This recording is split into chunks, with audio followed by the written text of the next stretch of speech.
Late March 2011. By this point, the Nintendo 3DS is available worldwide. Decision-making at Nintendo as a whole company is going to change dramatically in the years following, and currently, we are rapidly approaching 15 years since its first release. Oh my god.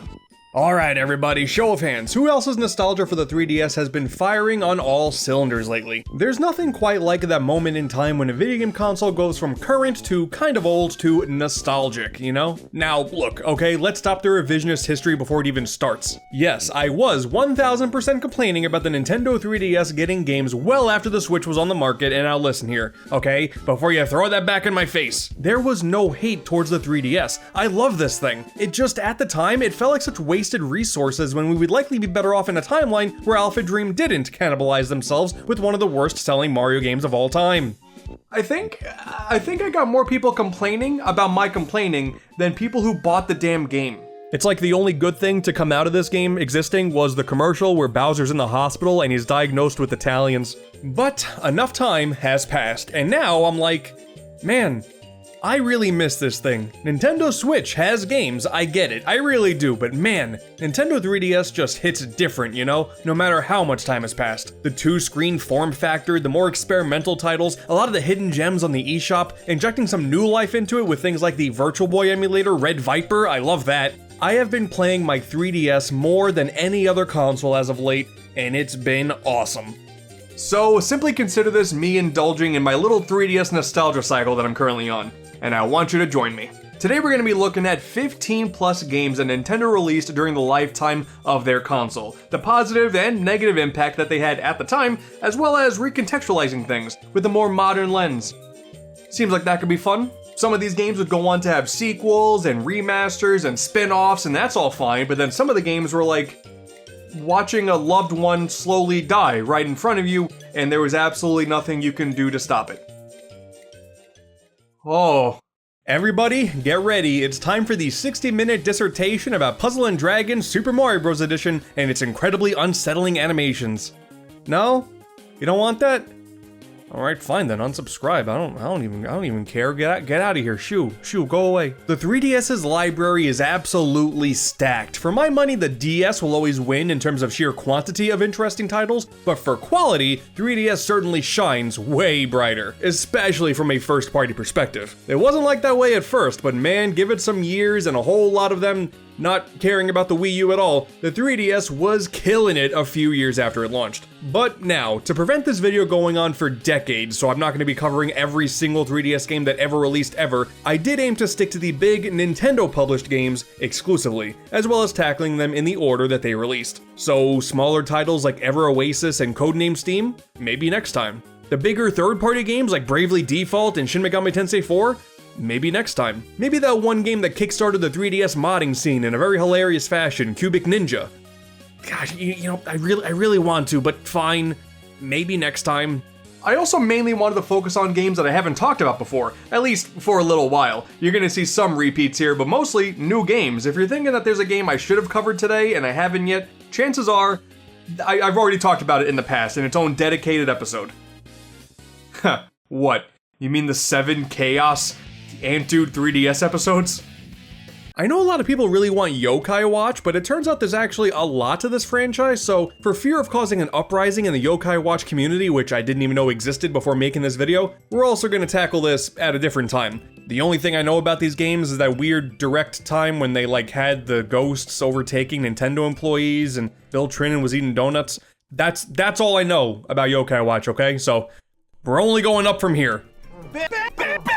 Stay tuned, Yokai Watchers. I'll give you guys your own time to shine in the future. And then of course is all the eShop games, man. There's Box Boy, Push Mode, Dylan's Rolling Western, a whole slew of indies. Honestly, a lot of those games are going to be talked about on my second channel, AntDude Plus. Go and subscribe there if you haven't yet, because man, this 3DS cycle ain't ending anytime soon. This is just the beginning. But now, join me, won't you? Sit back, relax, turn on your 3DS, and flip up the 3D slider for just 2 seconds before you turn it back off, because you were sick of it in the first place, if your 3DS model even has the slider, because it could be a 2DS. I know a lot of people have 2DSs.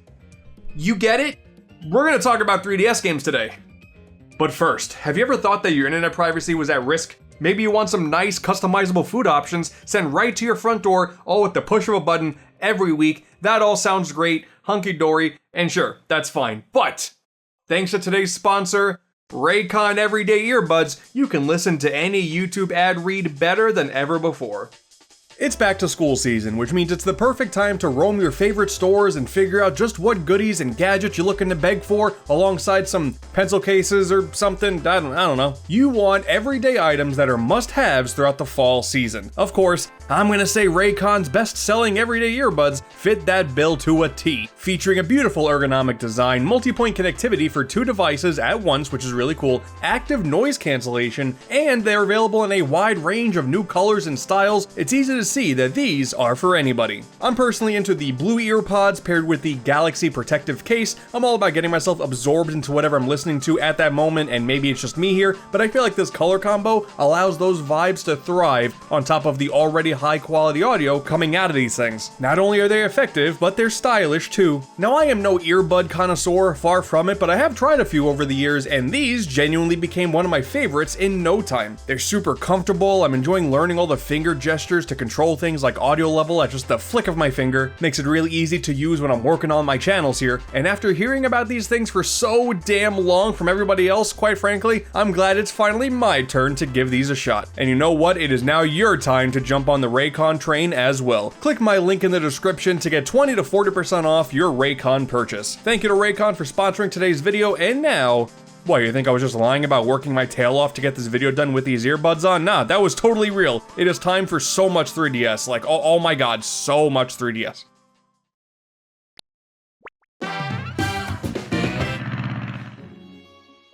It really can't be understated just how rough the 3DS's launch was. Like, everybody talks about it, and I thought people were kind of over-exaggerating, but no. Nintendo alone gave us just Steel Diver, Nintendogs Plus Cats, and Pilot Wings Resort.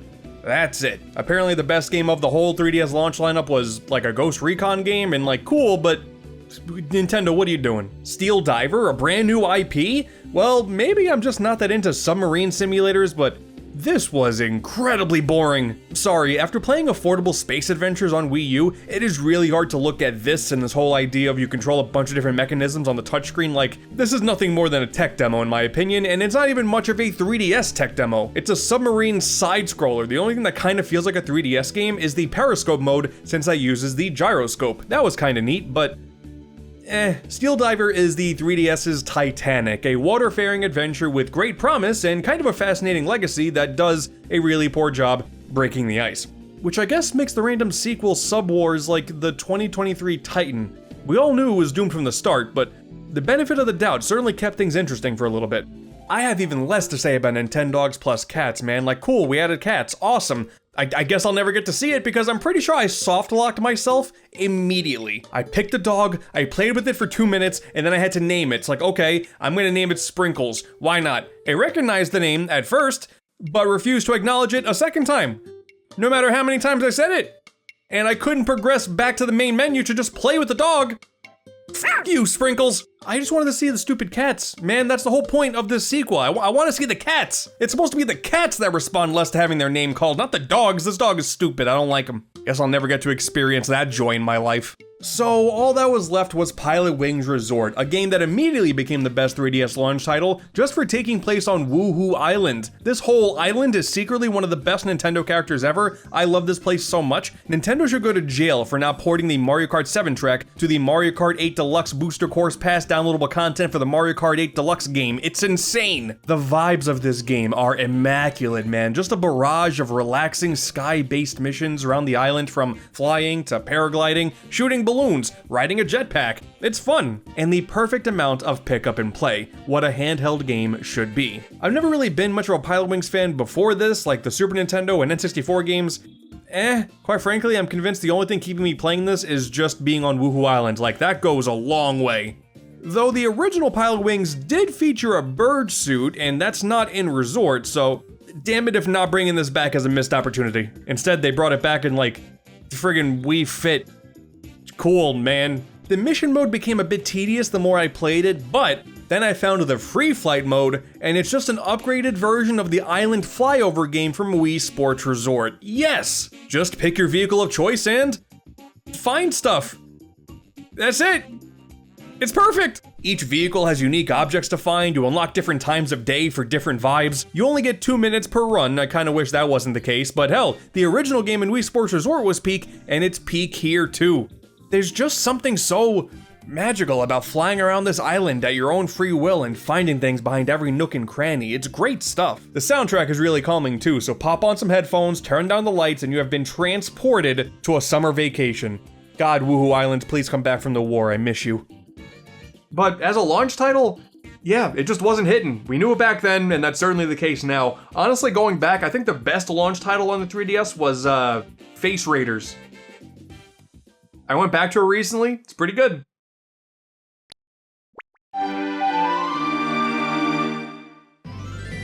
The original DS had Super Mario 64 as its big "whoa, this new device can run that" moment, and the 3DS had The Legend of Zelda: Ocarina of Time. Simply acknowledging that this game was going to be on this new handheld elicited the same feeling of seeing Super Mario 64x4 for the very first time, without the following annoyance that they would then change the name. Because damn it, if 64x4 isn't a clever title, and I'm still salty about it. Now, back when this was first released, it wasn't really the immediate pendulum shift in the 3DS's favor that Nintendo had wanted. Likely because people wanted more new games over a remaster, fair enough, but it's still insane to think that this was only released 3 months into the system's life. Why not just delay the whole system along with it? Sprinkles can only take the 3DS so far. Oh, but thank God they also shadow dropped 3D Classics Excitebike on us. So historically, definitely some odd decisions around this game's release, but with all of that context out of the way, it's Ocarina of Time with gyro aiming. So yeah, it's pretty good. Don't you just miss it in the original version when you would tilt the stick just a little bit and then the camera would just do an instant transmission 20 feet away? I do. Now, if you want to be snarky like I usually am, it's easy to point at the PC version, the Ship of Harkinian, maybe with an HD texture pack, as the, quote, best version of the game, but on an official capacity, aka me just desperately wanting to play 3DS games on 3DS hardware as of late, then yeah, this is the best version. Thanks to the 3D slider, it really feels like I'm there. Wanting King Zora dead for taking 1,000,000 years to weep over. Come on, I gotta get to Jabu Jabu, damn it! That initial fly-through in 3D does hit differently with that slider all the way up though, so I do see the vision. Now, truthfully, I am one of those guys who leans on the side of Ocarina of Time, not being the be-all and end-all of Zelda games.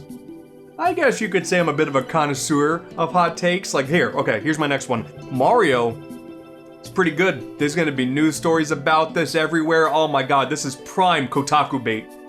But honestly, going back to OOT has been extra refreshing. Off the heels of Breath of the Wild and Tears of the Kingdom and all of this conversation on people missing the more traditional linear 3D Zelda formula, it's nice to go back to the purest of the pure 3D Zelda experience. Overworld, town, dungeon, puzzles, item, more puzzles, boss with said item, rinse and repeat until the pig dies. I don't care what you think about this game, man. At the end of the day, this is a Zelda game through and through. It is total fresh air compared to the more recent philosophy of press the start button. And I don't know, man, you figure it out.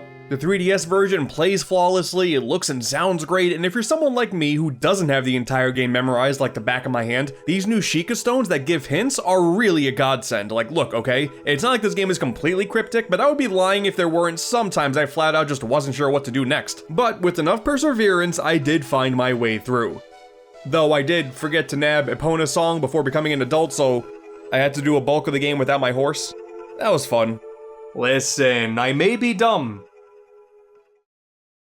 There are also plenty of annoyances too, like here with Link just walking off of ledges when I want him to jump. Some bosses like Morpha are just annoying and tedious. Like look, okay, all I'm saying is I am more down for an Ocarina remake than I thought I would be. That tedium does kinda trickle down to the infamous Water Temple too. It's nowhere near as obnoxious as people make it out to be, but it is similarly as tedious as the bosses, even with the ability to use the touchscreen to pop on the boots whenever you want. Like that's really nice, but still the dungeon overall, eh. I may not be as huge into OOT as others are. Hell, I'd go as far as to say it is my least favorite of the 5 core 3D Zeldas. But it would be dumb to say that this 3DS version doesn't hold up to the test of time. There you go, we got one time pun in there. Especially with the Master Quest being included as an unlockable bonus, like that is certainly a whole lot more appealing than just a straight up hard mode. What is interesting though is that going forward, big sprawling 3D adventure games wouldn't really show up on the console throughout its lifetime. Some did exist, but really not that many. Just looking at Zelda alone, the only game similar is Majora's Mask 3D, so another remaster. And actually, Zelda didn't have much of an original identity on the 3DS at all. The more I think about it, Hyrule Warriors Legends, another port. Link Between Worlds is incredible, don't get me wrong, but it is technically just a follow-up to Link to the Past, even down to using the same world map. Twilight Princess Picross? Triforce Heroes is actually the big original Zelda 3DS game that was filled with new ideas. This one right here, that's it. And you know what? This game is actually pretty good too. I would go into a deep dive for it today, but you're gonna want to subscribe if you haven't yet, because this is coming very soon.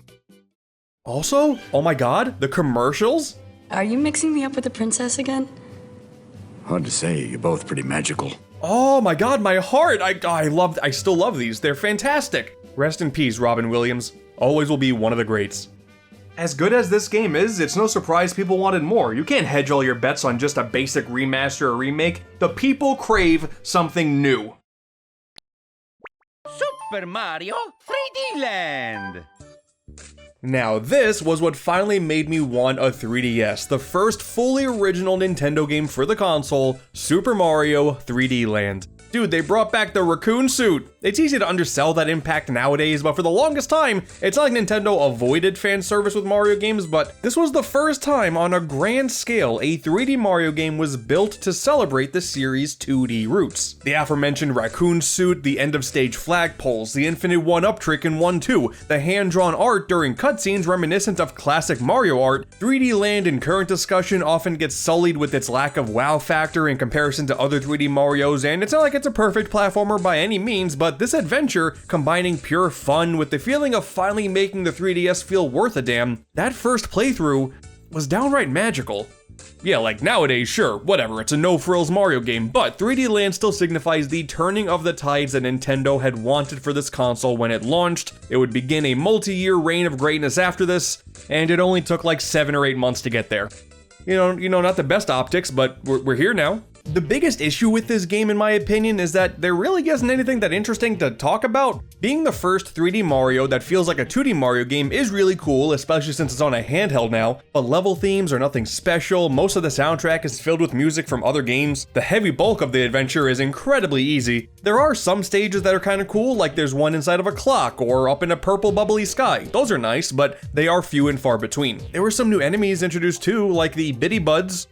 They're adorable. Many of the enemies also have Tanuki tails because damn it, you wanted that suit back for so long, it's gonna be on everything. There's even a piranha plant that shoots ink on the screen to block your vision. Finally, with a 3D slider on, it feels real. And it's not like the game is completely devoid of original ideas, but it's clear that this became the launching off point for the eventual Super Mario 3D World, taking everything that this game did and upping it to the nth degree. 3D Land often gets thrown into the same conversation as New Super Mario Bros. As just having a sterile Mario experience. It sort of reminds me of that one painting stage from New Super Mario Bros. U, something that feels so antiquated now that Wonder came in and really showed what 2D Mario can do. Even that fabled second half of the game, when you beat World 8 and unlock a whole new set of 8 worlds, more content is great for sure, and it is certainly tougher by definition, but it still rarely tickles that little part of my brain wanting somewhat of a challenge. The special World 8 overworld music though, that's certainly something special. That track is like, that's the best song in the entire game. It's so damn good. Oh, but what about the unlockable final level, you might be saying? World 8 Crown.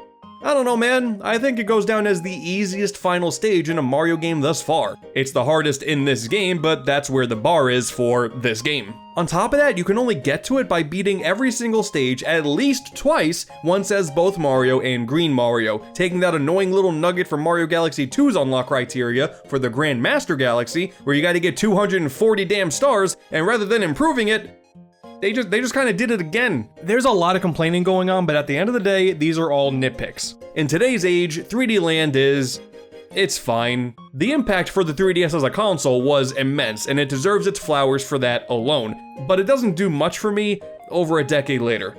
Well, until you get to World 4-4 and then just chill out at the end for a little bit for this creepy ghost to appear at the end of the stage. I think I peed my pants, I'm so terrified.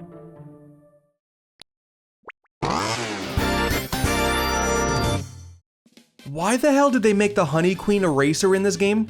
Not enough people give Nintendo grief for this. It's so interesting to me. Similar to 3D Land, Mario Kart 7 reviewed super well. I think just by virtue of it being a really well-made game and an obvious upgrade to Mario Kart DS, it's like, yeah, of course it's great. It's Mario Kart. 16 new tracks, 16 old tracks, brand new customization options, underwater, and flying segments now. First-person view. You remember that one? Of course not, but it's there. But I was always in that camp of, yeah, it is good. It is more Mario Kart. And then I moved on. Perhaps I just simply missed the boat on these social elements of multiplayer here. I was obsessed with playing Wii Online, and then I would get equally, if not more, addicted to Mario Kart 8, especially Deluxe, but yeah, I don't know, man. 7 just didn't do it for me. We did get Music Park and the best Rainbow Road out of this game though, so bonus points where they're deserved. These are some of the greatest tracks of all time. But yes, unfortunately, I'm just not that big of a fan of base Mario Kart 7 nowadays. It did set the groundwork for future banger 3DS kart racers like Garfield Kart. That's cool, but come on now, if you want to be privy to the good stuff, MK7 is so last decade. It's all about CTGP7 now. Custom Track Grand Prix, a tagline used for Mario Kart mods on multiple consoles, and I feel like this version is packaged the best out of all of them. The roster now has changeable skins for every character slot, bringing in a ton more variety. You got Woolly Yoshi, Midbus, a Banana Peel, Sonic, the 3DS Internet Helper, motherfucking Kirby, baby! There's a full-fledged mission mode, an obvious throwback to the same mode in DS, which is incredibly impressive. I can't begin to fathom how this got implemented. And then you go to the track select and like, oh my god, it just keeps going. You got more retro tracks like Mario Raceway 64, original tracks like Concord Town, good stuff for sure, but there's also tracks pulled from or inspired from other franchises entirely. Bingo Highway from Sonic All-Star Racing, Cortex Castle from Crash Team Racing, Dino Jungle from Diddy Kong Racing, the Secret Slide from Mario 64, the RC car track from Odyssey, the Nasty Nork final stage from Spyro the Dragon. I am such a sucker for this fan service. Damn it, I want to smash Kart. I don't care, I'm one of those guys. Rainbow Road DX. Now this track is awesome. It melts together elements from every existing Rainbow Road all in one, which is so damn sick. The online even still works if you really want to get into the weeds of it. So yeah, I'm spoiled now. I don't care about base MK7 anymore, and if I never play it again, it's no big deal. CTGP7? This is something special. On one hand, I know that Nintendo doesn't even like the fact that this mod exists, but on the other hand, CTGP7 has more content than Mario Kart 8 Deluxe does after the booster course pass, so like, it's on Nintendo, man. They gotta step their game up. Dude, and as I was working on this video, CTGP 8 Deluxe showed up as well, and like, bro, Nintendo, this is getting embarrassing now.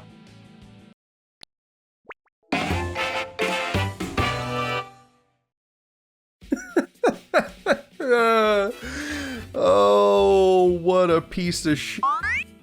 Oh, here we go now, man. Like I told you, we're gonna be taking a look at Nintendo games with an impact, for better or for worse. And I feel like Paper Mario Sticker Star irreversibly damaged every Nintendo fan's psyche with no signs of repairing anytime soon.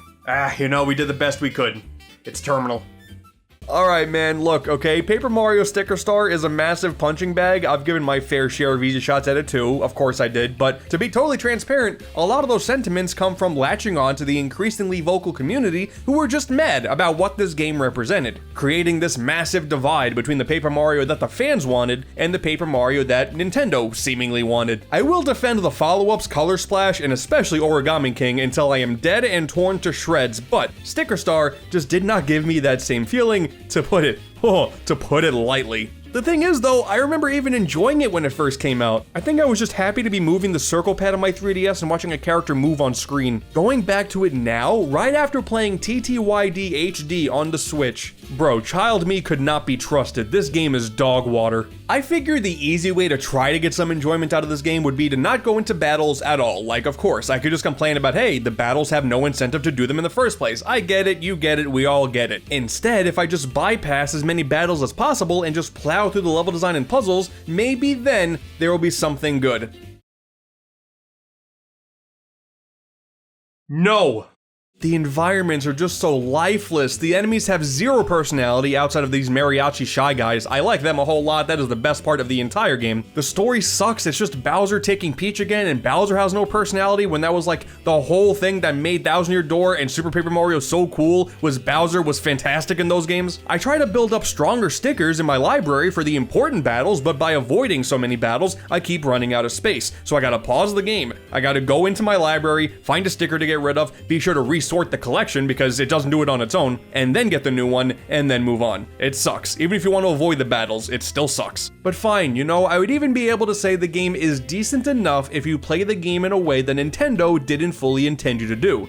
But Sticker Star deliberately goes out of its way to piss you off. For example, if you want to use multiple stickers in a turn, all you gotta do is you pay some money, there's a roulette, and then you get a chance to do 2 or 3 moves instead of 1. Easy peasy. So you place 3 stickers in, you're like, okay, I can use all 3 of these and then I'll certainly win. But if you place a sticker in the 3rd slot, kill all the enemies by the 2nd attack, that 3rd sticker in the queue just goes away. It's gone. Even though it hasn't been used. Wah! And the thing objects, oh my god, the thing objects, the audacity of the things. Real life objects turned into stickers that are basically essential for many of the game's environmental or battle-based puzzles, and I guess what the story directors thought would be very funny every time they showed up. They were wrong on that one. That part didn't land. The game doesn't really give you any good insight as to what you need for the upcoming battles, causing obnoxious back and forth between areas, which is insane because the game starts off pretending to be open world by having the first stage of 4 worlds available from the beginning, but you can't progress in any of them, so what's the point? But fine, okay, I go through the normal progression, I go through World 1, I try to make the best of things, and then I get to the end, and there's a boss fight against a King Goomba made of multiple other Goombas. I do some damage, I eventually use the thing for massive damage, win the fight, no problem. Only for Kirsty to tell me that I did it wrong? I took too many turns. I'm not speedrunning the game. Try a little harder next time. I hope you slip and fall into a paper shredder. And then what? I'm gonna do the typical YouTuber thing and then just plow through the game no matter what. For the sake of the video, I'm gonna keep going just so I have more stuff to complain about. Like, hey, the Wiggler, that guy sucks. I don't need to go much further into this game to know that. I'm done. I got through World 2 and I just couldn't do it anymore, man. Sticker Star is garbage, and quite frankly, it is one of the worst games Nintendo has ever published. Yeah, the people who are talking about how bad this game is, they are correct. And it is a shame that this game's stink carried over into Color Splash, because it's not like it's incredible by any means, but they certainly made the best out of a bad situation. And then Origami King, that game just flat out slaps. Like, I don't even think the game needs the additional asterisk. Like, that's just a great game. I don't care what you say. As far as the 3DS is concerned, Mario and Luigi definitely got the better end of the stick. Even if the paper one is not that great, it's certainly better than Sticker Star. But just keep this game in mind. Whenever we get people saying that companies should be remaking more bad games instead of good games all the time, we could have been in a timeline where we got Sticker Star HD instead of Thousand Year Door HD. I like to think the multi-billion-dollar video game company finally knows what it's doing. It took long enough, but I think we're finally on the right track. And yeah, that's why I feel like it's important to still be able to criticize a video game company, even if you have like this massive loyalty to them. Like, does that make sense at all? Totally. And I'm just glad that even if we disagree about the quality of Hey Pikmin, we can still come together in our shared love of Nintendo. Oh, sorry. No, we're not talking about Hey Pikmin in this video. I'm referring to Paper Mario Sticker Star. Sticker... Oh, what's that? I think I gotta go, man. My fur is on fire. Bro, I'm looking at you right now. That is very clearly a lie. Okay, bye. Damn. Almost had him, too.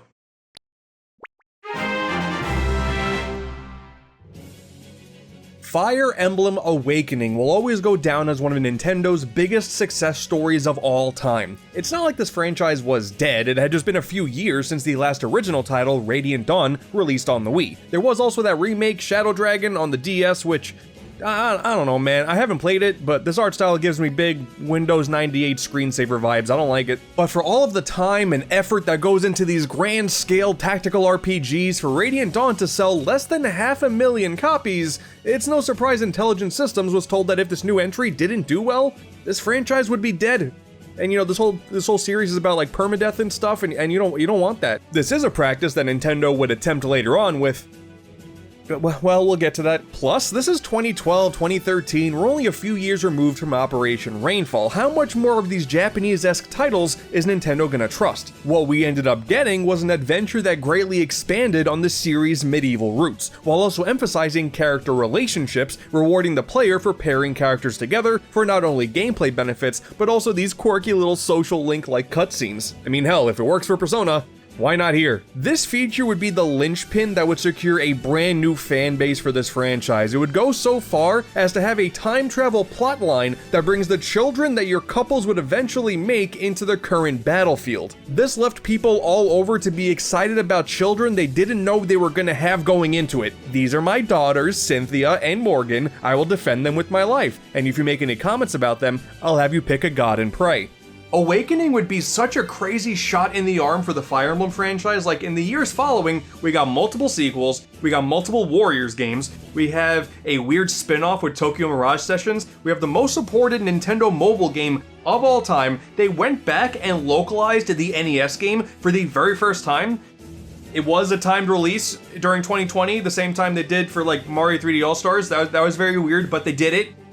And all that effort that this franchise got put into it now just resulted in a bunch of people complaining about there being too many Fire Emblem characters in Smash Brothers. Like, this is why we can't have anything nice. Like many others, Awakening was my very first ever Fire Emblem game, thanks to the demo that was cleverly released on the eShop. That was a really smart idea, and immediately, I was blown away. The cutscenes were so beautifully animated, the characters were so endearing, the graphics were pretty damn impressive for an early 3DS title, the music was ear-meltingly good at times, and the gameplay was straightforward. There were a lot of quality of life things that were introduced to this franchise, and it went a long way. Simply being able to pick a guy and then go, hey, I want you to attack that guy, and then you figure it out, goes a long way. There's a lot less menus than in previous titles. And sure, sometimes it does just boil down to, hey, my tech number is bigger than yours, so put this guy on this guy and then you're gonna kill him in one shot, easy peasy. But the game does a good job introducing different mechanics to consider with all of your moves, weapons that you can forge back on the menu, terrain that alters your ability to evade attacks, pairing up with units by simply standing next to them as opposed to attaching them at the hip, eventually being able to upgrade your unit's classes between a few different options. There's a lot here, but these things are introduced so steadily that it never becomes overwhelming, which is important because once again, this was the first Fire Emblem game for so many people. And when it comes to the wide cast of characters, for the first few hours, new units just keep forcing their way into your guild every single chapter. You have no choice but to learn how James Pokemon here works with his bow and arrow. And I am no tactics expert by any means, quite the opposite actually. My characters are dying all the damn time, and this is the easiest difficulty. I'm bad, okay? That's it, I'm bad. Awakening introduced a casual mode that disables the series staple permadeath, which before would be if your character died, you would just not have them for the rest of the game.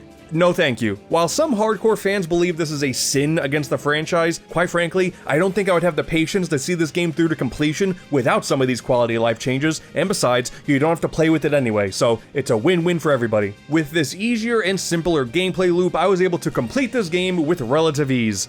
Lost a lot of characters, but hey, we brought them back to life, no big deal, and I loved it. I had clearly missed out on never giving Fire Emblem a chance before Awakening, and I'm positive that that is the exact vibe Nintendo wanted. But fast forward to this video, this was my first time playing Awakening since it first launched, and I have played all of the other modern Fire Emblems as they've released after this, going back to this one with a whole new wealth of knowledge on how these games work.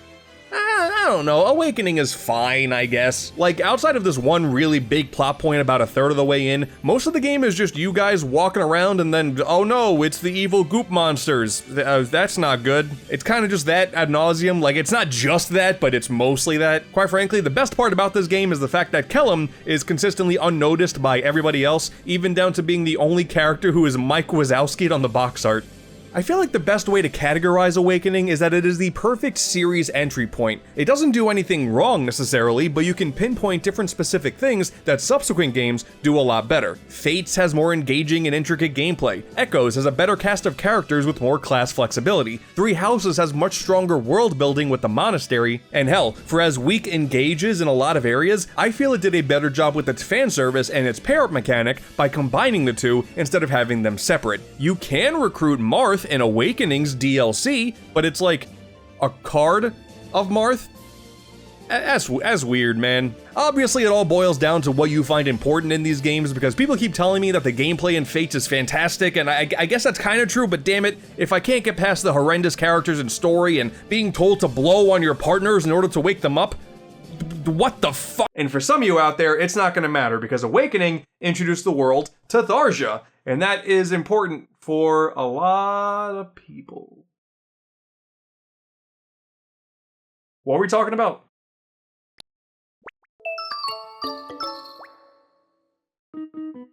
I'm Anthony. This is the town of Hocotate. Here's the Pikmin Forest of Hope Town tune. And this is my story. Going back to Animal Crossing New Leaf in the current year really taught me two big lessons when it comes to this franchise. For one, it is incredibly easy to belittle the quality of life improvements that New Horizons brought to the table. You had in-game achievements, it's less time consuming to sell items in bulk and purchase items through your phone. Obviously there's all the customization options too. I didn't realize just how much New Leaf was built upon with that sequel, so going back to the simpler approach of fewer things to do on a daily basis in a town that you can't really mess with for a while until you get access to the project system, it was interesting for sure, but that leads to the second lesson of, man, Animal Crossing is actually a bit rough to get back into when there's no community element of knowing hundreds and thousands and millions of people are playing alongside you. So there I was, starting a brand new town in New Leaf in my own little bubble, ready to rave about all the nostalgia that I would be feeling, and instead, I do still love having gyroids in my tiny little house though. One of the major arguments to be had in New Leaf's favor is that New Horizons simply dropped the ball when it comes to a variety of things to do.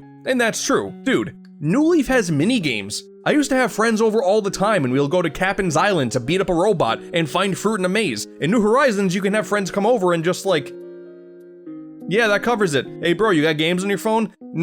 No, actually, you got no games on your phone in New Horizons. What the hell? The Welcome Amiibo update brought in a campground that introduces new items purchasable with a new currency, the Meow coupons, and also brand new themed villagers like the Squid Sisters in the form of squirrels, Wolf Link in the form of a wolf, Philly in the form of a 7-Eleven sponsored horse. What? But also, it brought us the Desert Island Escape game from Amiibo Festival on Wii U, and the first time Nintendo had a proper themed Puzzle League game since Pokemon Puzzle Challenge on the Game Boy Color back in 2000, which is crazy! And then you can put on a wetsuit and go swimming, and like that was just kind of fun.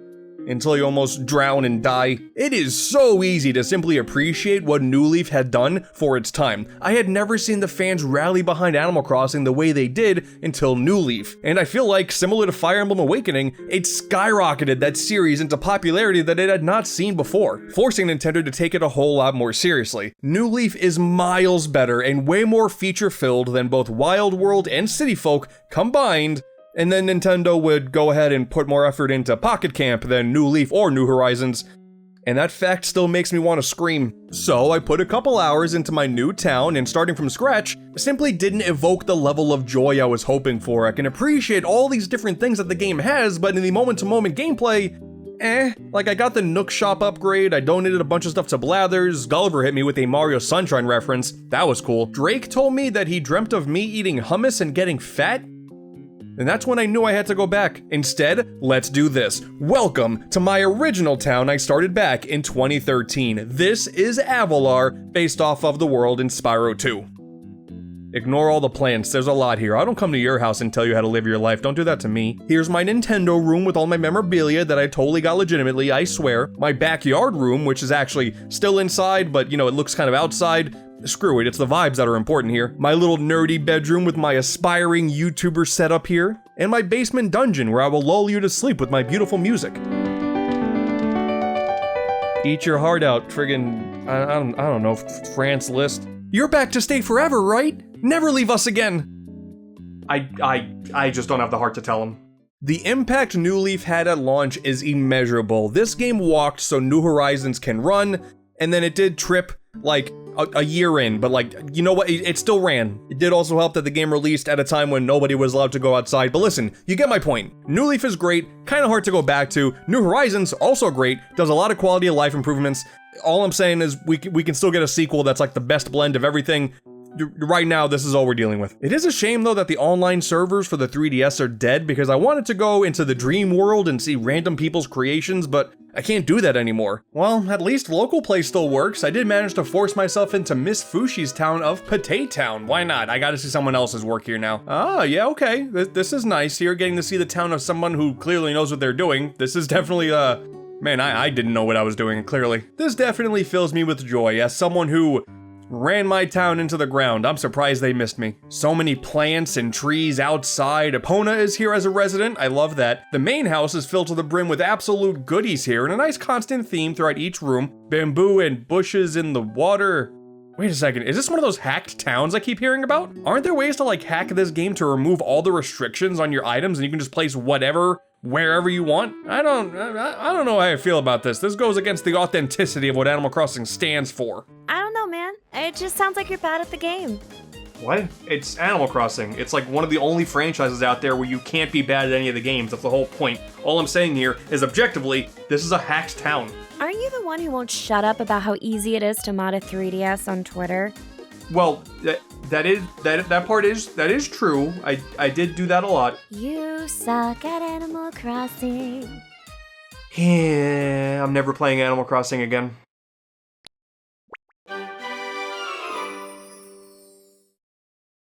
Oh god, it's the Pokemon part. Okay, well, somebody's gonna be mad.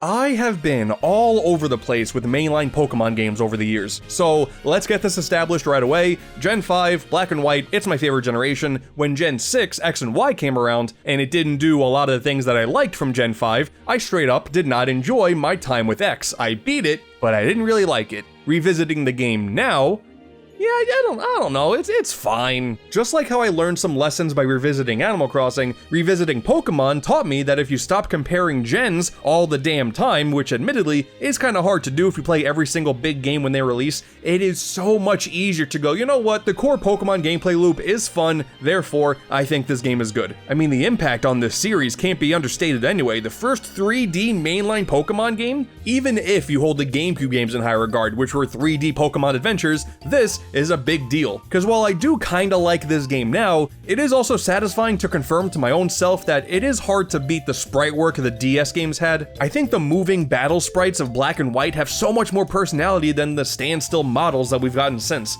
Snorlax just stands there in battle now? Bro, he's not mid-sleep anymore. My immersion is ruined. The way I've always kinda looked at X and Y is while the game does tick all of the boxes to make a competent Pokemon game, it doesn't really do more than that once you get past the wow factor of the 3D. Look, I get it, alright? The Ocarina of Time opening here does wonders for your expectations, but once you get in, it is just a Pokemon game. There's not much to the story, the difficulty feels extra easy compared to other gens, though a lot of that does go along with the new EXP share feature, but you understand. I never really liked the lack of rivals and instead just having a group of friends and like they're not all that interesting, they're just kind of whatever and stop your progress every so often. It is both super linear and riddled with pacing issues because the time in between gyms feels super long unnecessarily and you don't get fly for many hours, so despite introducing Lumio City as this bustling area early on in this big technical showpiece, it feels like the opportunity is squandered because you're kind of pushed away almost immediately after you get there, and then it takes a long time before you get back there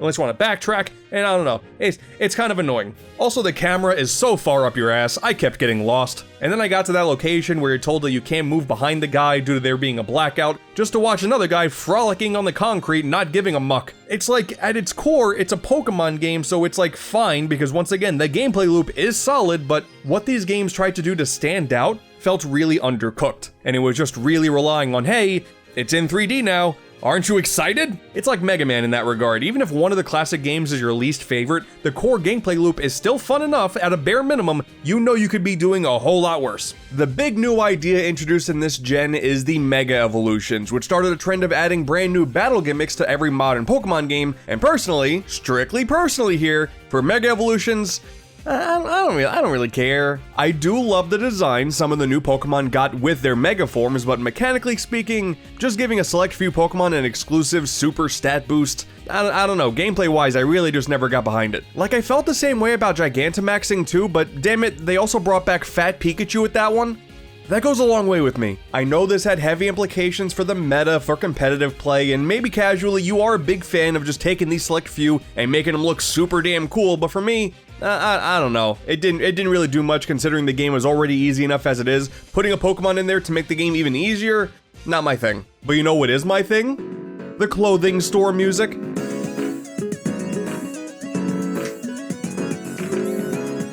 I love supporting small businesses. Pokemon Me was kind of cute though. Certainly nice to finally have a pet that actually listens to me for once. I never drop the balls. So like, bro, do you need like a doctor or something? Or dude, what? This guy wanted my love disc in exchange for a Steelix. This is theft, I think? And why do so many characters ask for a tip? I already deal with that in my day-to-day life. I don't want to deal with that in Pokemon too. And some parts of this level design, man, like the sign here is telling me about Rock Smash, and you can only get to it by using Rock Smash. Again, like, I'm not even mad. I'm not complaining about this. It's just kind of funny because like, what were we accomplishing here? At its worst, X and Y feels a bit unpolished and boring. And at its best, damn it, this is a Pokemon game. I feel like the biggest takeaway from these games anyway is the "it's been 3,000 years" meme. It's also the only gen so far that has received no direct sequel or DLC, and I think that says a lot. But it is also worth talking about the Pokemon legacy on the 3DS in general, because that is kind of wild. We got the long-awaited Horn concert with Omega Ruby and Alpha Sapphire, another gen that I've always thought was just kind of fine, but certainly a whole lot more original, Sun and Moon, its odd sequels with Ultra Sun and Ultra Moon, and then like a million spin-offs. We got Rumble and Mystery Dungeon and Detective and Picross and Troze and Dream Radar, a stupid Pokédex app that they asked money for. There is so much Pokemon here. You guys can argue all you want about specific generations and comparing everything all the time. Pokemon fans were eating like crazy for this console.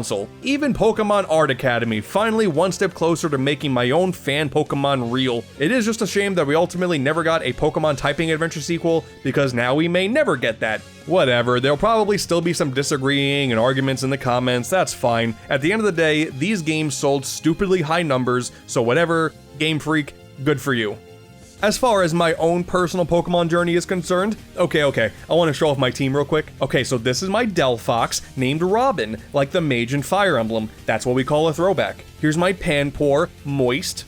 That's just a funny name. Evergreen, the Venusaur, because using other green words is just far too easy. Quacklin, a Farfetch'd that I traded for. I just wanted the Farfetch'd. My Tyrant, Apocalypse, because he will be a badass one day. The ultimate eater of worlds here, watch out. And Clubba, the Krokorok, part of my favorite Pokemon line of all time. God, Sandile, I love you. Look at him, he's perfect. I was also using a Floette for a little bit, and I named it Undertale, because like my first thought was Flowey, but that was also far too easy, and just yelling, "Go get him, Undertale," was just a lot funnier. But sadly, I had to start prioritizing Moist instead.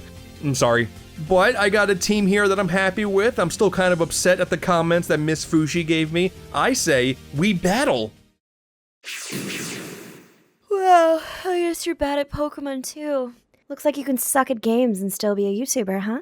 Alright, okay, I'm officially getting cyberbullied by an anime character now. Can we move on, please?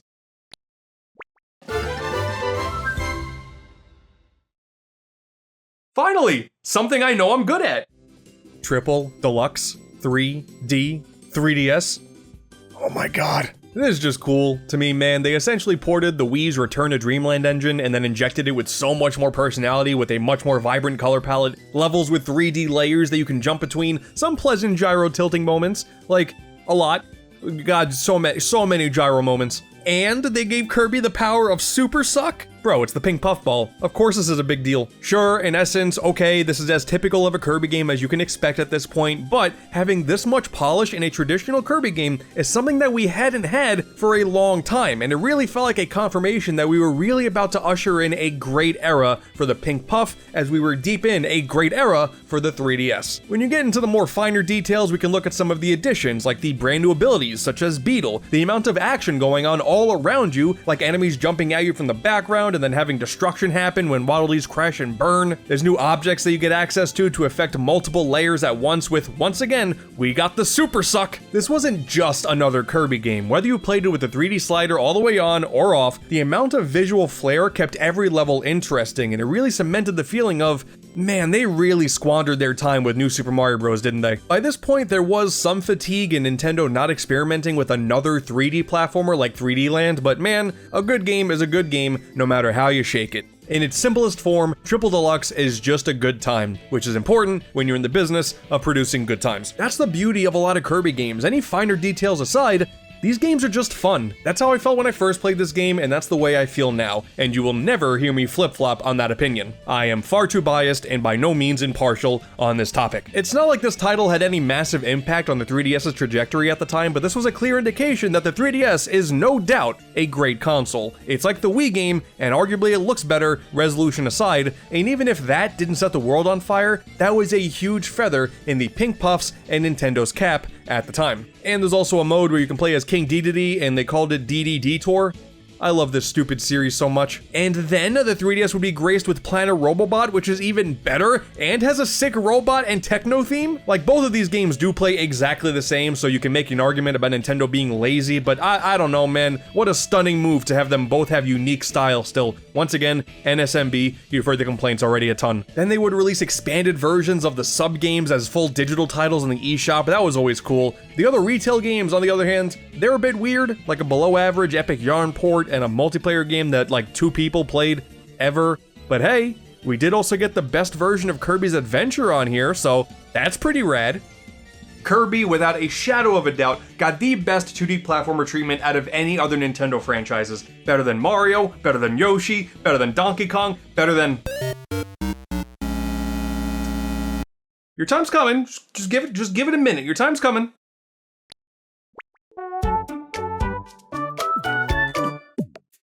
I heard someone named Kirby just moved into this building. I should go introduce myself to the new neighbor.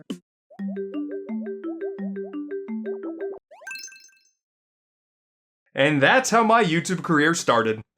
Remember when Nintendo uploaded a video of Luigi doing the Harlem Shake? I am filled with pain and sorrow in a way that I will never recover from. So one day, almost out of nowhere, Nintendo uploaded a Nintendo Direct for Tomodachi Life. And nothing was ever the same since. We have officially entered Nintendo's meme era. Console sales are in the toilet, so screw it. Let's feed Bill Trinen some donuts. I can't believe this game actually got localized. It's a sequel to Tomodachi Collection on the DS, which never left Japan, and its existence was barely never talked about outside of Japan. But they were willing to give the sequel a shot? The willingness for Nintendo to localize Japanese as hell games in the West is such a stark difference from Operation Rainfall, man. Like, Fire Emblem was a tipping point, and this was the next big shot in the arm. And then we would get Miitopia, this insane creator-based RPG, and like, how did they stop making Mii games after these? I don't understand. These are actual peak. If you're one of the unlucky souls to have the misfortune of never playing Tomodachi Life, the simplest way to describe it is you put a bunch of Miis on an island, and then things just happen. Here on my island, let's call it Hokate 2, why not? We have me, Kirby, Samus, Professor Layton, the Squid Sisters, Captain Olimar, Evil Me, which is just me with darker hair and an eye patch, Princess Daisy, and the popular British YouTuber, Cat Icarus. Oops! What? I didn't consent to this. Did you just call me the B word? Well, if it makes you feel any better, I did make Kior your catchphrase. I will gut you. All we gotta do is regularly check up on everybody, solve whatever problems they have, make them happy by showering them with praise and presents, and then blossom some beautiful friendships and even some full-blown relationships, and make a ton of money in the process. The more opportunities for new things to do pop up on Hokate. Maybe you will take on your evil doppelganger in a game of paper football. Maybe some of your villagers will go on a grand RPG quest to unlock a little trinket. Maybe some of your villagers will get bored being alone and decide to just jump around together, pissing off their downstairs neighbors, no doubt. Maybe you'll give a British man a slice of white bread and he'll be like, oh no, please, I can't possibly have my bread without beans on it, ooh, my tummy. You Americans would deep fry your nan if you were allowed to. If you could, if you were allowed to. You Americans would deep fry your nan if you could. What, you gonna let a tin of beans scare you? You guys literally have a pudding dish called Spotted Dick, and one of your favorite snacks are the McVitie's Hobnobs? Like, what the hell are we talking about here? You're literally eating crisps right now, you absolute knob. They are pretty good, though. Ladies and gentlemen, please rise for Callie Splatoon and Kirby as they introduce their debut single, Chicken Tenders. Chicken tenders, with some fries, can't fix me. Yeah, you know that it's true, baby.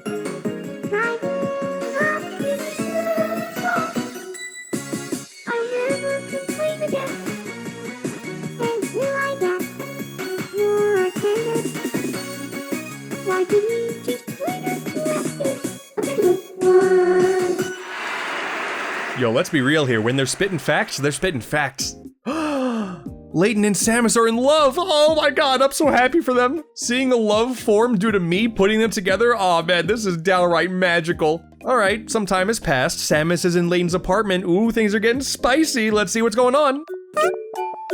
Oh, yeah, man, it's going great. If we're gonna take a step back and look at Tomodachi Life in any sort of critical, objective level, the game sold great, and the amount of people still talking about it a decade later really shows that Nintendo struck gold and gave the world something special here, which makes it all the more alarming that in that decade, Nintendo decided to remake Miitopia first. Miitopia is fun and all, and the Switch version is great, added a ton of new things, don't get me wrong, fun time, but Miitopia doesn't have impromptu rap battles in the middle of a park, now does it? I'm a wise old wizard.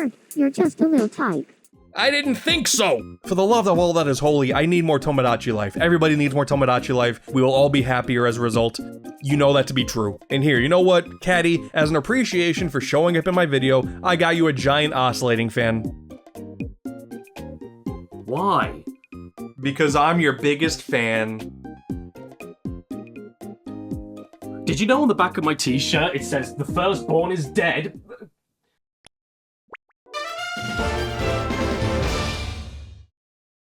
So, like, did anybody else completely ruin their 3DS Circle Pad by playing too much Smash? Can't just be me, right? A purely portable, dedicated Smash Brothers. Well, now I've seen everything. Getting all of this content crammed into a single 3DS game, like, I think that's witchcraft. Shame we had to lose the Tharja trophy that was leaked in the ESRB leak for this game. Like, I'm still kind of upset about that, so I figured I would bring it up. I mean, it's simple to go like, hey, yeah, it's Smash Brothers, of course, but like, dude, the frame rate is consistent. On the 3DS, multiple characters on screen.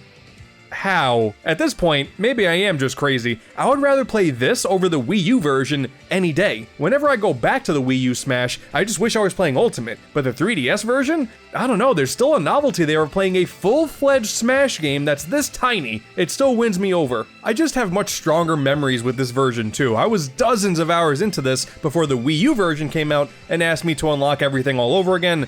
That was annoying. And the best part? It is just Smash, just on a 3DS. It's not some groundbreaking conceptual thing here, like it fixed a lot of the mechanical and aesthetical anomalies that Brawl had and gave us a bunch of new modes, kept the gameplay the same, and it's incredibly impressive that it works on a 2012 handheld. But considering that Masahiro Sakurai was still at the helm here, and he worked on Kid Icarus Uprising, which was another technological feat, it really isn't a surprise. It's just really damn cool. Of course, the Wii U version is good too, it's mostly the same, but the 3DS one just feels more special. 3DS Classic Mode is better, we had stages based on Uprising, Kirby's Dream Land, Arcade Pac-Man, which is the better Pac-Man stage, like the stage selection might be generally better on the 3DS version. There's a bunch of handheld exclusive fan service in the trophy selection, which is awesome. Getting trophies for like the Street Pass games, super cool. And dude, Smash Run. Are you kidding me? Smash Run is one of the best modes in Smash Brothers ever. This massive landscape filled with random Nintendo enemies where you're tasked with getting a bunch of stat upgrades to help out with the random final challenge. It's just Kirby Air Ride City Trial. That's it. It's not original, but who cares?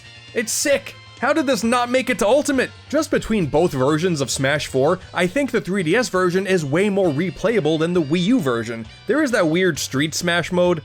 Like that was pretty dumb. No game's perfect. But otherwise, I think the 3DS version wins by a landslide. The Wii U version had like the Smash Tour mode, a worse classic mode. There was Smash Orders. That was kind of strange. I was hoping for better cross-console compatibility other than the Mii's. That was kind of disappointing, but ultimately not a big deal. I will just always want something that's on the level of Mario Golf and Tennis Game Boy Color to N64 compatibility. That's never gonna happen again. I've made peace with it. It sucks, but I've made peace with it. And even though the online servers for the 3DS are dead, local is the only way to settle it in Smash nowadays, I can find people to play no problem. But it's shockingly laggy though. I don't know how that's possible. I'm in the same room with these people. Looking back, it's kind of wild that they even made a 3DS version in the first place. The system was already riding some really high momentum at this point. I kind of wonder if Nintendo just saw the writing on the wall for the Wii U so early on, they figured, well, if we're gonna do a Smash Brothers, we may as well also make money, you know? Which, you know, valid. Was it worth sacrificing the Ice Climbers? Considering the Wii U version is actually the worst selling game in the franchise, that's no real surprise there. If anything, I really just think people are not as mad at Nintendo for not bringing Smash Run back as they should be. Cool, we got a ton of characters, we got Sora, it's awesome, man. I need more of this. I have a mighty need for more of this. Of course, nowadays Ultimate is the go-to choice for multiplayer Smash, understandably so, and also all of the console Smash games are getting mod support like crazy, like every single one of them now has substantial mod support, but not the 3DS version. I don't think this game even shows up in tournaments either. It's like, Smash 3DS just exists in its own little bubble. There's no drama, there's no controversy, there's no crazy traumatic effects that's gonna be happening where the Nintendo fanbase is gonna be feeling it for years to come. Okay, fine, now it's your turn. I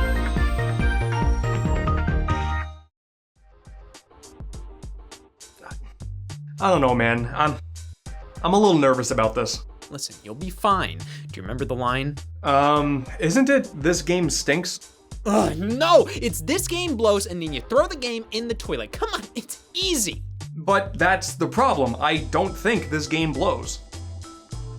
What? Yeah, man, I don't know. I think, if anything, my hot take is that the hate for Chibi-Robo Ziplash is a bit overdone. It is funny that every time this game gets brought up, your face comes along with it, like that's really funny, but I don't know, it's a fine enough platformer, I guess. I don't think I need this whole charade of throwing it in the toilet just to prove a point. It's fine. Get the fuck out of my house. It's understandable, it really is. Chibi-Robo is a franchise that Nintendo never treated well. You're never gonna hear me say otherwise. Did you expect much better from the franchise that had the second game be a Walmart exclusive? At that point, it'd be better off having this exclusive to Home Depot. But the first game over the years built up such a nice cult following. The fact that the only other game to come close is the third game that never left Japan is insane. Photo Finder for the 3DS eShop kinda played similarly, but it was pretty much lacking in everything else. So when Nintendo announced a brand new, full-fledged retail game that forgoes all of the charming world building, the cleaning mechanics, the quest solving for a 2D platformer with levels that are literally built from boring building blocks, yeah, I see why people were mad. I'm honestly convinced the only reason why the Chibi-Robo amiibo exists is solely because Nintendo thought that it would get more sales during peak amiibo hype. Like, buy the amiibo, get a free game. But no, the game still sold pretty poorly, and while it did review okay, the fans could not see past their sheer anger to look at this game as anything other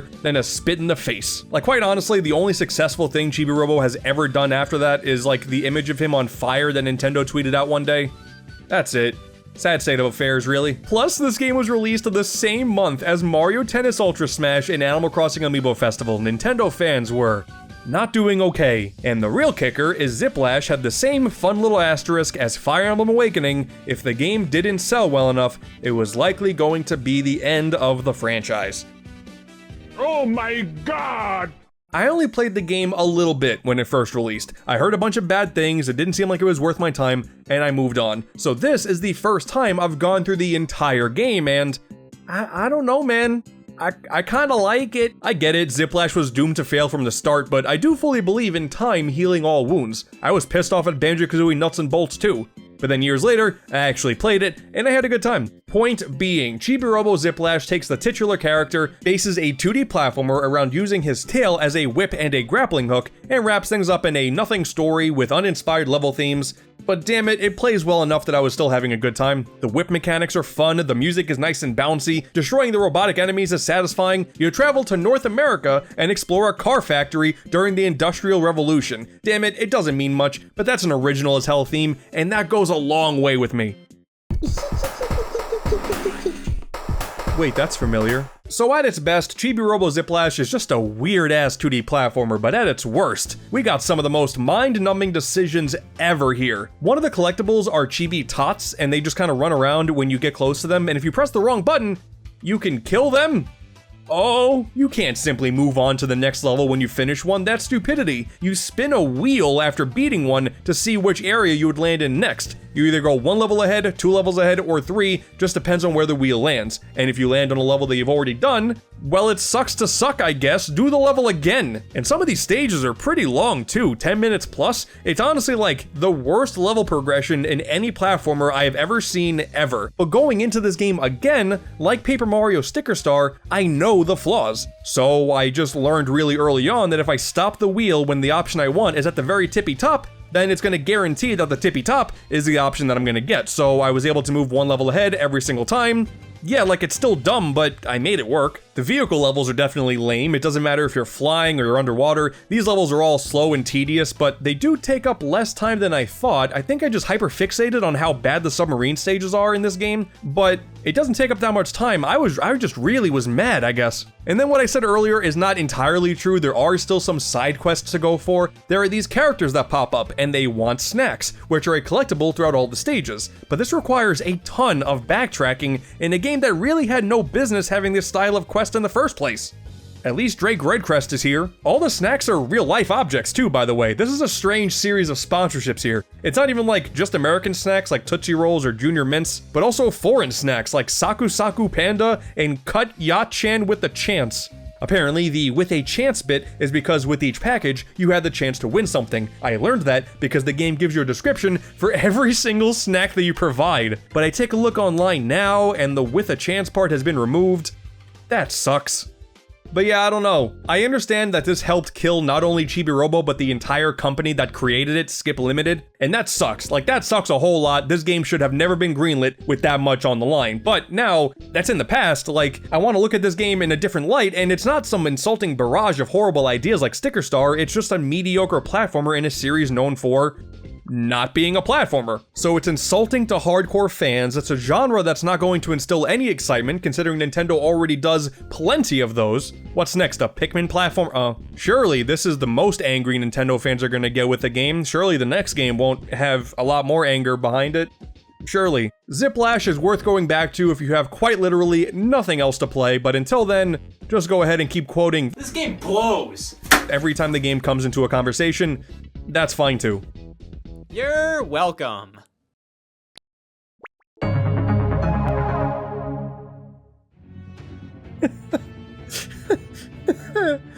Oh man, what the hell was Nintendo thinking here? The absolute balls of this company to reveal some blast ball game at E3 2015's Nintendo World Championships, only to later that week say, oh actually, you know what? That was Metroid Prime this whole time. And the best part is it looks nothing like a Metroid Prime game. Sick.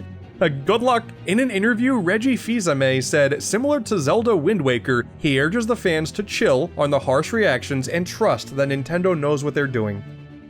They didn't know what they were doing. Off the heels of Lash, I thought this would be another one of those time heals wounds scenario. Like, this game was mega insulting at the time when people thought that we would never see a proper Metroid game again. Now, we're in a post-Metroid Dread world, I'm a little bit more optimistic. Maybe I could finally see this game as something good. Nah man, I'm sorry, this game's bad. Opinions on this game seem to differ. Some people think it's a hidden gem, but I don't know man, I just don't see it. And it's upsetting because mechanically, this game is shockingly well made. The controls with or without gyro aiming are really solid. It's easily one of the best looking games on the 3DS. And the sound design and visor overlay during the gameplay does a really good job fooling you into thinking that this is a Metroid game, even though it's not. But this mission-based structure, it just doesn't work. If you play the game in single player, you're often forced to do these tedious puzzles 4 times per level because the game is built for 4-player co-op, but I did play the game with a full group of 4 people, and then we were just all getting annoyed with the mission's tedium, just faster, getting balls into holes, hurting giant monsters, random horde battles. It's just not intuitive at all. If anything, the horde battles were the most fun because you get to just shoot things, and the gyro controls were cool. That was all we got out of this. Around the same time, we also got The Legend of Zelda Triforce Heroes, and this game is built kinda similarly, focusing primarily on multiplayer and sacrificing single player as a result. But the in-game puzzles do a much better job there, requiring each member of the team to work with each other versus Federation Force simply putting 4 players in the room at the same time and then figure it out. Like, there's nothing intuitive there. Like, just go, have fun. Plus, at least Triforce Heroes feels like a Zelda game at the end of the day. Outside of Samus having a few interesting plot points in the story, I'll say that much, this is just a generic sci-fi FPS. Why not have this be the war that took down all the soldiers at the start of Metroid Prime 2? Like, at least then, it would make sense in the canon. The way I went about this game is I started it in 4-player co-op, and then the other 3 people didn't want to play with me, so then I played the rest of this game in single player, and I stopped playing because if you die in single player at all, you don't have anybody to revive you, so you just get a game over and have to go back to the main menu, select the mission again, start from the beginning. It sucks. It sucks. Why doesn't anybody else want to play this game with me? I don't understand. So you know what though? Blast Ball is pretty fun. They were cooking with this. Blast Ball is good. 2016 was dire for Nintendo fans. You want to talk about console impact with some of these titles? Talk about an impact to overall morale. Federation Force, Ultra Smash, Paper Jam, Star Fox Zero, Color Splash, Star Rush. However you feel about these games now, there is no doubt that the roller coaster of emotions going on here, that wasn't happening. It was just all pain and desperation the entire time, with Kirby Planet Robobot sprinkled in there to remind us, you know what, there is still a reason to wake up in the morning. This was a peak filler year to just wait, sit back, the Switch is going to release soon in 2017, just deal with this in the meantime. It is widely considered to be one of the worst years in Nintendo history, and while a lot of that is on the Wii U shoulders for sure, the stark difference, even for the 3DS, from the mighty highs of Fire Emblem Awakening and Animal Crossing New Leaf to this? Yeah, it was bad. I have given Metroid Prime Federation Force multiple shots over the years. This isn't a one and done thing. I didn't come into this with a negative mindset. I really tried. I really truly did. And if you like the game, cool. Personally, I think this is my least favorite Metroid game of all time. Oh gosh, if only there was some bright light at the end of this very dark tunnel.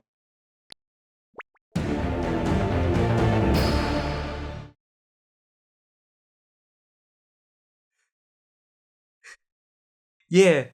Oh, dude, hell yeah! Metroid is back! Oh my god, it's a 2D Metroid game! Oh my god, it's a remake of Metroid 2? Oh, and this suit looks so sick! Oh my god, they gave Samus a counter now? Oh, that's awesome! Metroid Samus returns! Oh, hell yes! Okay, I understand why they took down AM2R now. Nintendo announced this game immediately after their E3 2017 presentation. Why? Why did you do that? That was the same presentation they dropped the Prime 4 teaser. You could have thrown in one 3DS game here. Ultimately, it's a shame that this game didn't immediately launch on the Switch as well, because that would have changed the whole game. I mean, if Sushi Striker can get away with it, why can't Metroid, huh? Alright, let's talk about Samus Returns. By this point in the console's life, there's no more pendulum to shift in its favor. People were ready to move on to the hot new machine, and any new games releasing were just a nice little treat if you were still willing to turn your 3DS on in the current year. By proxy of this being based on Metroid 2, a game all about grinding out a bunch of Metroids in a more relatively linear fashion than the typical Metroid formula, this does mean that that format is carried over here as well. But the thing that keeps me coming back to this series over and over again is the incredible sense of flow that you have. Just breezing through areas and having your mind racing on where to go next with the power-ups you just acquired, and that is still on full display here. Bringing in the developers of Castlevania Lords of Shadow for the 3DS was certainly an odd decision at the time, but man, they knocked it out of the park. Any poor characterization from Other M is gone. Samus is full badass now. All of the new additions like the Aeon abilities, a map on the bottom screen at all times, some things like a morph ball being accessed with a touchscreen tap, that was cool. A lot of great quality of life features here. You can scan the map for the surrounding area at any time. That was so awesome. And as the very first 2D Metroid game with 3D graphics, it is a constant joy to look at. This is a very late 3DS release, so we are far too early to call this game anything close to being old, but it really has not aged a single day, even with Dread now being a thing. Samus Returns is so damn good. If anything, that just means enough time has passed to have more legitimate conversations about comparing this with AM2R. Instead of just relishing in the hype of having two brand new Metroid games to play, we can take a step back and talk about, hey, both these games are really good, just for different reasons. It's crazy to think that a fan remake of Metroid 2 is happening at the same time as an official one. And it's not even like it was some secret either. It was in development for years, and it was well known about too. I almost feel like Nintendo waited to take down this project until after it was already released. That way people still had a chance to easily access it. It's a conspiracy theory for sure, but It just makes sense to me. And what we got with that fan game is a vastly different take on the same formula. The destroying Metroid thing is the same, but the landscapes are different. We get to stick to a more zero-mission art style. And in general, AM2R tries out a whole lot more new things, feeling a lot less like a remake and a lot more like a reimagining. When it comes to Samus Returns, the official game, I think it wins in the pacing department. You do get to Metroids a whole lot faster, the landscapes are smaller, it does a lot of less original things, but once again, the flow for Metroid is very important to me, so ultimately, I do like it more, but AM2R is still a damn strong achievement that belongs in the conversation for best Metroid games. There was only a little bit of time in between Federation Force and Samus Returns, but man, we went from It's So Over to We're So Back in a glorious way. I know we're primarily discussing the impact that official 3DS games had on Nintendo and the community, no fan projects, but damn it, this was the first sign of life Metroid fans had in years. That's important to me. God, and Dread was so good too, dude. Like, man, I love Metroid.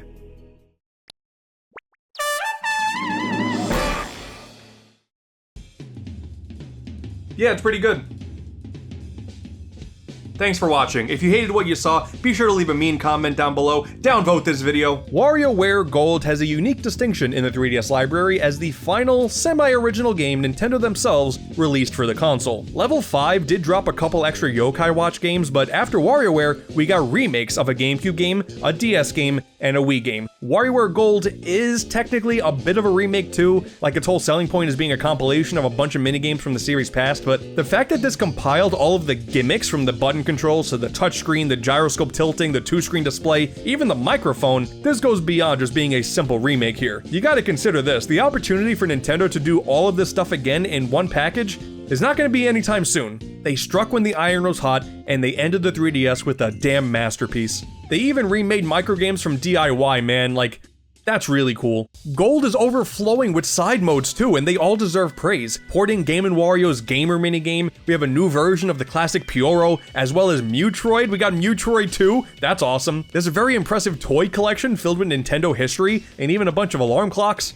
For some reason, if you ever wake me up and expect me to play WarioWare as soon as I get up as a way to get my brain active, I'm punching you in the throat. Wario Distracts is a funny little way to challenge your muscle memory there by blocking the screen every so often. Split Screen keeps up the pace in a way that the series hadn't seen yet. There is just so much to this game, they pulled out all the stops. It's also not too dissimilar from their previous game on the 3DS, Rhythm Heaven Mega Mix, which was a similar celebration of series history by bringing in a lot of old minigames, making some new ones, a lot of fan service. The big difference though is that we didn't get a new entry a few years later on the Switch, which, you know, I'm not still sad about it, I swear. And all of this is wrapped around a brand new art style for Wario and the Diamond City crew, which was clearly a big deal, as this would be how the world would look going forward into those Switch iterations, get it together, and move it. But even then, both of those games went for something kinda different. A whole generation later, Gold still ends up being the ultimate classic WarioWare experience. And outside of Nintendo giving up on the 3D slider a long time ago at this point, this is a great way to cap off the legacy of the seemingly final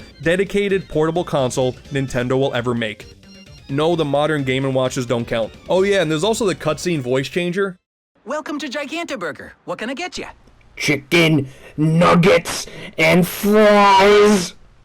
I'm 18 Volt, and I'm here to say, I don't know. I just don't think Chibi-Robo Zip Lash is that bad. I mean, I get it, but Over there. See? ah, Hi.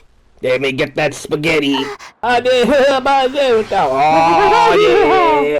Oh, okay. Look at me. This is me. If I were to have my spaghetti, but I don't have the spaghetti.